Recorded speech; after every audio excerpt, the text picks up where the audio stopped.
Bismillahirrahmanirrahim. Assalamu alaikum everyone. As you all know, we are in the blessed month of Ramzan. It's considered to be one of the most sacred and one of the most important months as far as awakening us spiritually is concerned and as far as connecting us with God is concerned.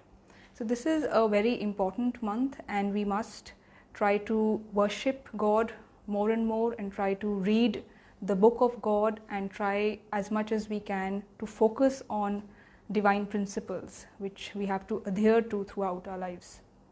So fasting does not merely mean that we have to adhere to the form, the outward form of fasting, in the sense that we have to stay hungry and thirsty or refrain from food and drink. So that is not the only aspect of fasting. Fasting means that we have to develop abstinence or self-restraint from everything which God has held undesirable and which God looks down upon. So we have to refrain from indulging in all such activities. This is the real spirit and the essence of fasting, and it is extremely important that we develop in ourselves the character of a fasting person and we adopt it in our lives even after the month of Ramadan. So that is the main concern of fasting. It is meant as a training to train us to develop God consciousness and piety. So today we will be discussing Surah Al-Fatiha, which is the first chapter of the Quran. I'll be first reading out the translation of the first chapter in English, and then we'll be discussing about the important aspects which have been mentioned in this chapter. So it says, in the name of God, the most gracious, the most merciful. All praise is due to God, the Lord of the universe, the beneficent, the merciful, Lord of the day of judgment. You alone we worship, and to you alone we turn for help. Guide us to the straight path, the paths of those you have blessed, not of those who have incurred your wrath, nor of those who have gone astray. So the first chapter of the Quran, Surah Al-Fatiha, is considered to be Ummul Kitab, or the mother of the book.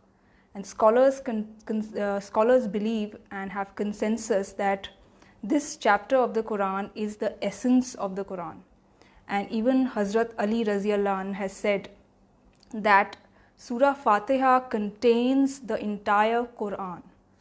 So this explains to us the importance of the Surah Fatiha. And if we are able to understand its deeper meaning, we will be able to, inshallah, understand the whole message that the Quran wishes to give to its reader.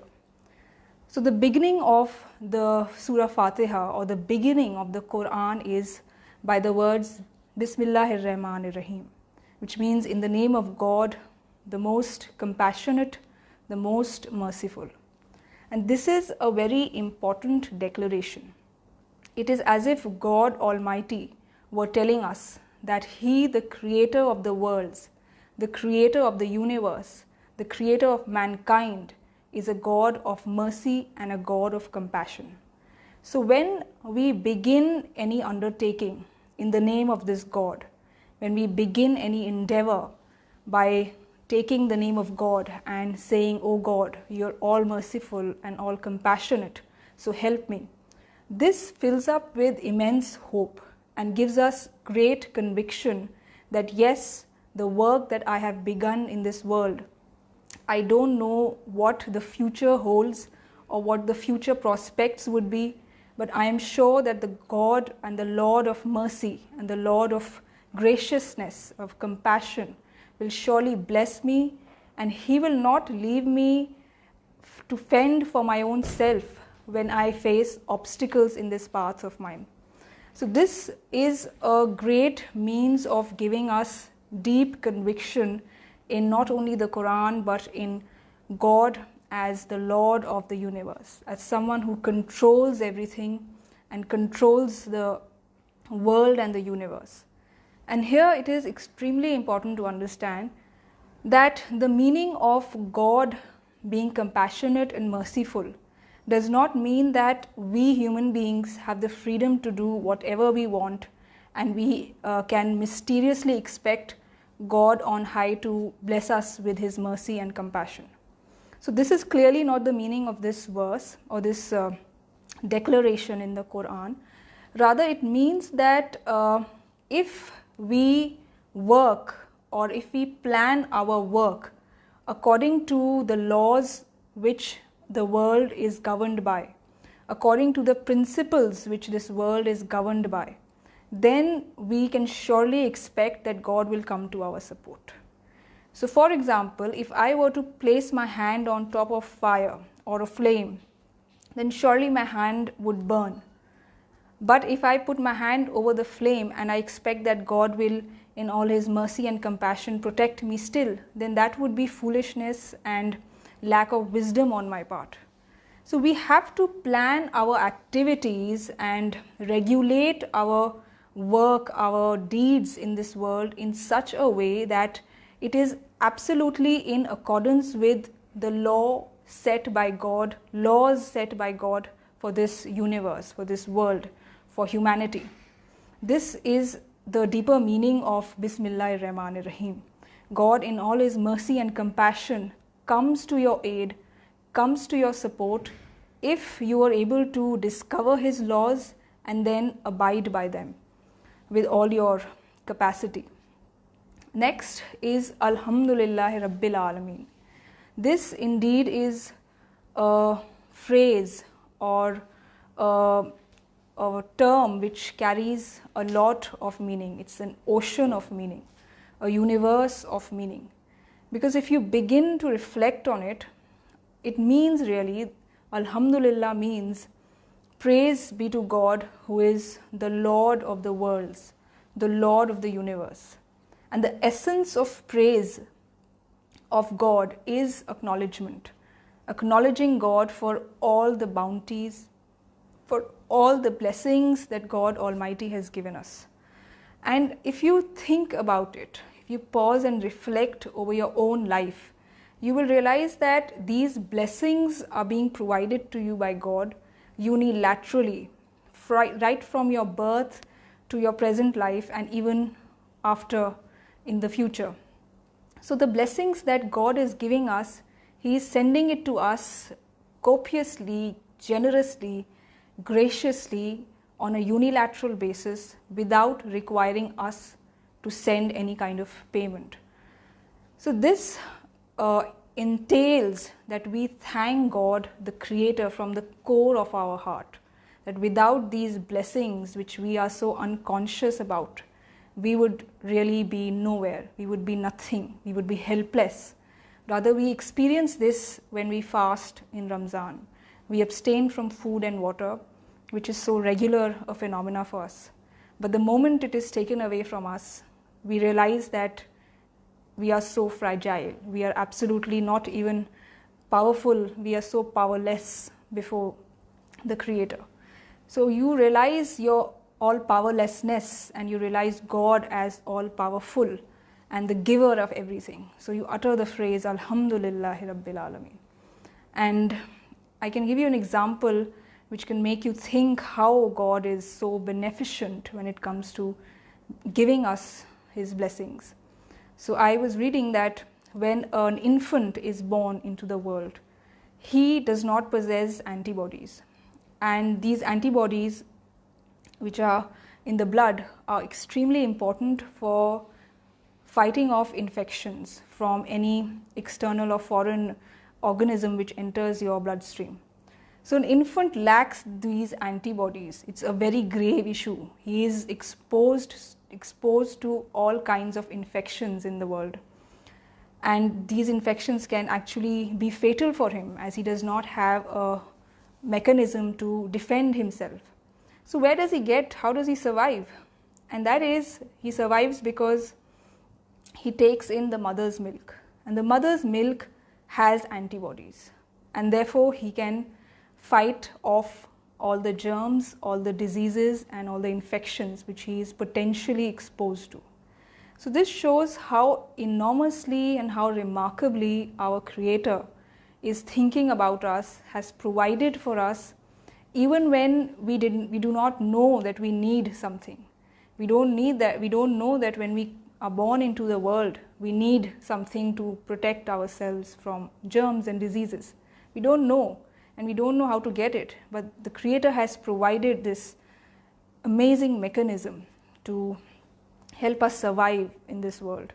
And not only that, even the entire universe which we live in which we are existing, is a marvelous, a magnificent creation. And the famous philosopher of the 20th century, Ludwig Wittgenstein, has said that it does not astonish me how things work. It does not astonish me how things are functioning. What astonishes me is the existence of the world itself, the existence of the universe itself the way it is. So it is indeed something so astounding, and if you reflect and ponder over it, you will submit yourself before God and you will cry out all praise, every praise, all kinds of praise are due to Lord of the worlds. So this is what Alhamdulillah Rabbil Alameen actually means. And clearly it also means, as Surah Al-Fatiha continues, that we have to be thankful to our Creator. We have to say these feelings of thankfulness to Him. And this cannot happen if we are in a state of negativity or in a state of complaints about others, if we have bitterness in our heart. This can happen only if we have purified ourselves of all negativity, all evil. So as Ramzan is also called one that purifies, when the Prophet of Islam, peace be upon him, came to know that the month of Ramadan was approaching, he said, "Welcome to the one that purifies." So we have to forever throughout our lives keep purifying ourselves. This purification makes us capable to say a true and pure Alhamdulillah. If we don't purify ourselves and just say Alhamdulillah, we are negative from within, bitter from within, resentful from within, then that would be simply rendering a lip service, and it would be an adulterated or a contaminated, polluted form of Alhamdulillah. So we have to live as positive human beings in this world. That is a very important message which Surah Fatiha gives us. Living as a positive individual is the key to paradise. So clearly, as the passage, the verse or the surah mentions, God is the Lord of the Day of Judgment. We have to be always conscious that yes, there is a day of judgment, and on that day God will select the purified and differentiate them from the unpurified. So we have to undertake this process of purification throughout our lives, and we must understand that we have to give proof of being a peaceful, positive member in this world, in the midst of all non-peace, in the midst of all negativity. And that evidence of being such a person will actually take us to paradise in the hereafter. May help us to become deserving of paradise.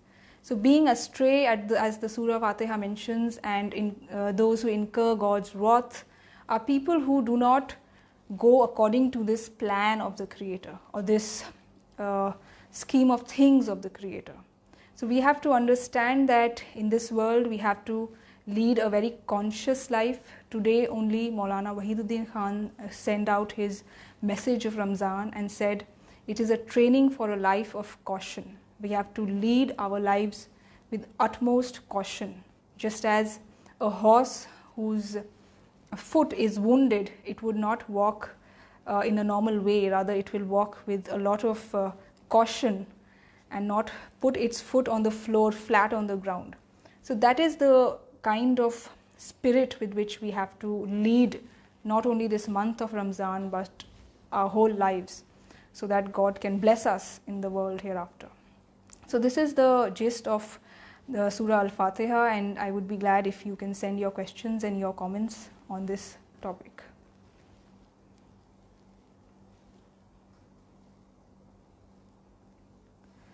Mr. Jihad Bebo has said, how to recite the Quran in Ramzan. The way of reciting the Quran is to not merely focus on the Arabic wording. Our focus should not be on reciting absolutely correctly every word and thinking that that is the basis on which we will earn reward with God. Nor should we think that the greater we recite the Quran, the more quantitative output we yield, the more we'll benefit. Rather, it means that you should try to focus more and more on the meaning and the message of the Quran. So Hazrat Aisha Raziyallahu Anh says about the Prophet of Islam, upon whom be peace, that there were times when he used to come across certain surahs of the Quran and he would stay up all night, he would pause and he would keep reflecting on them.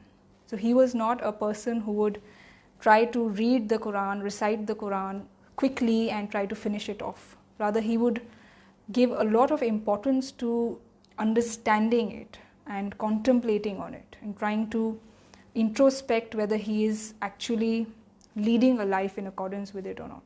So that is the way to read and recite the Quran in the month of Ramzan.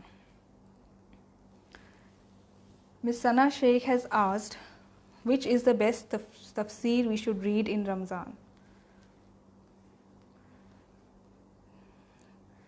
So there are various tafsirs which are available, and a person can, based on his inclinations and his temperament, understand which tafsir is the best tafsir or which tafsir would benefit him most. So as far as the month of Ramzan is concerned, it is a month which is meant to make us come especially very close to God. It is a month wherein we must reflect on our lives, on whether we have purified ourselves, what mistakes we are making. We have to rectify those mistakes, and we have to think about what kind of a human being we basically are. So this month is very individual centric. Ramzan tells us that every action begins with the self. Actions don't begin with pointing out others' mistakes or blaming others. Every action, the beginning of action is with the self. So any commentary that helps you improve yourself, helps you uplift yourself, you should pick up that commentary and you should try to read it and reflect more and more on it.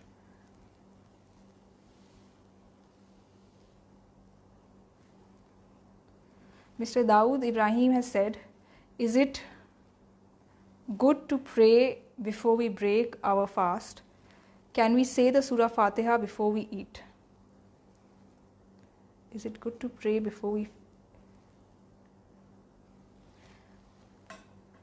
well, if you're asking me about the time of iftar, whether you should eat before the time of pray before the time of iftar or pray afterwards, then as far as iftar is concerned, clearly there is a hadith that one should break one's fast exactly on time. One should not delay it, thinking that one should be very conscious of the exact time at which one should fast. Therefore, delaying it by 1 or 2 minutes would be good as far as caution is concerned. So this is not the right approach. If the time of breaking of the fast has approached, you must break your fast and then pray.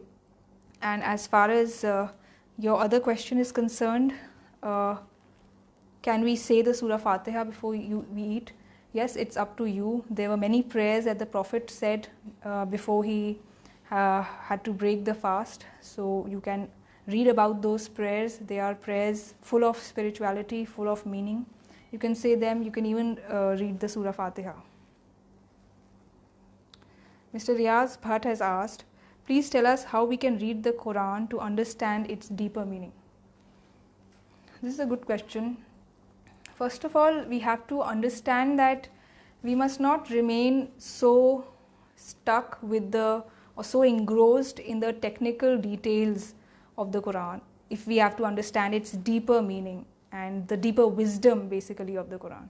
We must not be so engrossed in the legal rulings of the Quran or in the grammatical aspects of various words. Our concern, this is part of scholarly study, and it is important for a student who wants to undertake a scholarly study of the Quran. But as far as somebody who wants to spiritually develop himself from the Quran, he will have to focus more and more on the meaning, the deeper meaning of the verses of the Quran. So I will give an example. There is a verse in the Quran which says that, "O my servants," God says in this verse, "O my servants who have committed excesses against your own souls, do not despair of God's mercy, because God is all forgiving, all merciful." So on the face of it, this verse of the Quran means that God will forgive all sins, and if you repent, if you ask for forgiveness, God will, if you ask for sincere forgiveness, or when you do tawbah nasuh, God will surely forgive you, whatever be your sin. However, there is a deeper meaning attached to this verse, and it means that if a person has committed a mistake, he has engaged in a wrongdoing or indulged in sin, then such a person's case, when he commits a mistake, is his own case. It is his own individual issue.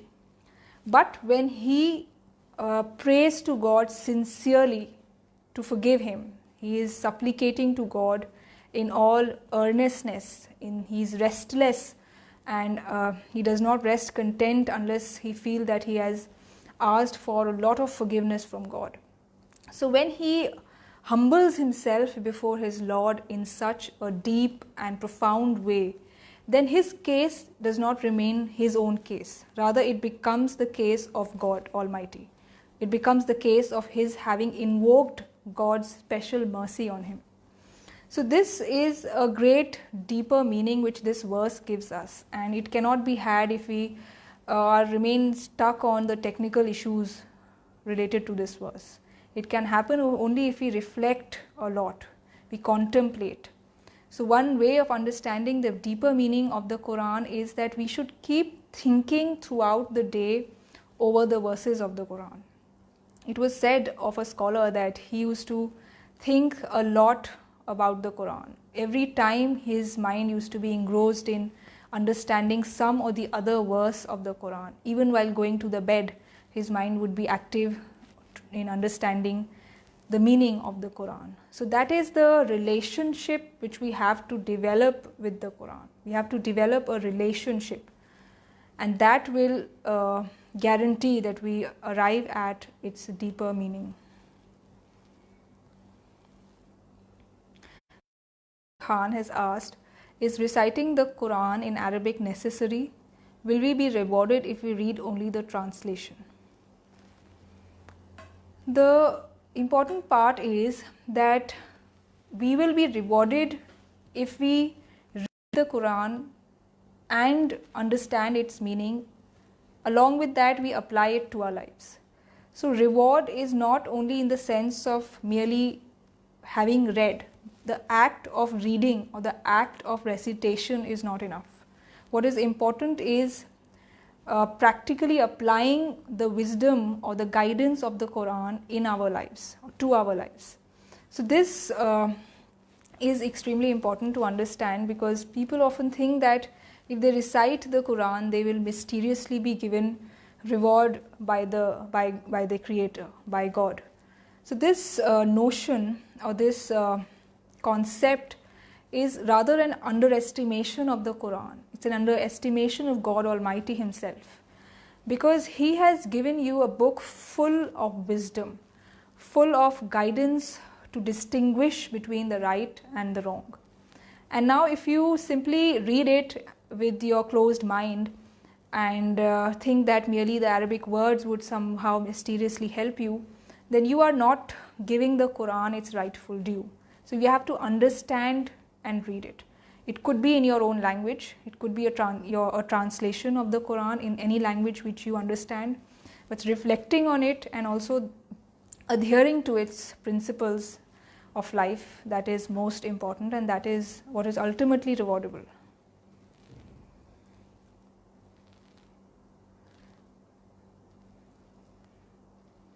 Sayyid Sajid Ali has said, what does Mustaqim mean in Surah Fatiha?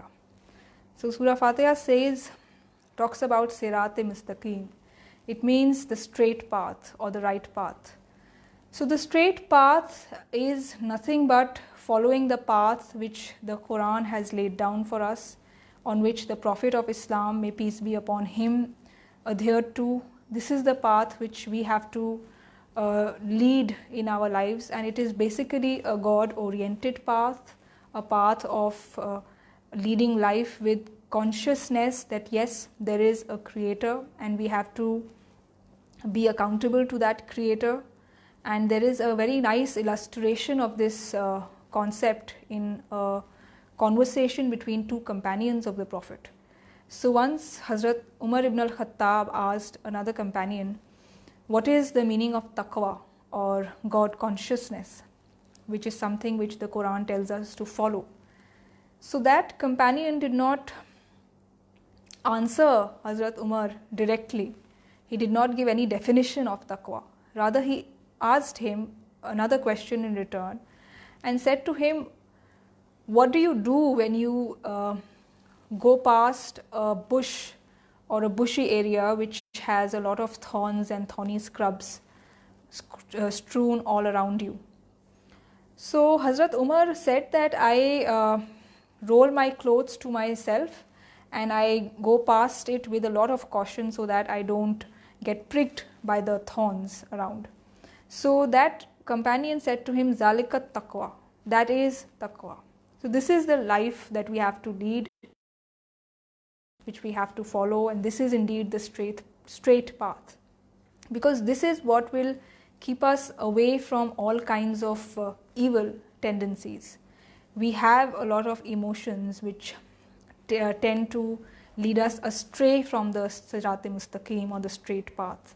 But leading a life of caution, allowing ourselves to be governed by a sense of accountability and a fear of God is something which will really prevent us from giving in to our emotions and going into the deviations or detracking from the straight path. So that is how we have to lead our lives in this world. So this is the last question that I had to take. Tomorrow there will be another discussion on verses from the Quran. Thank you.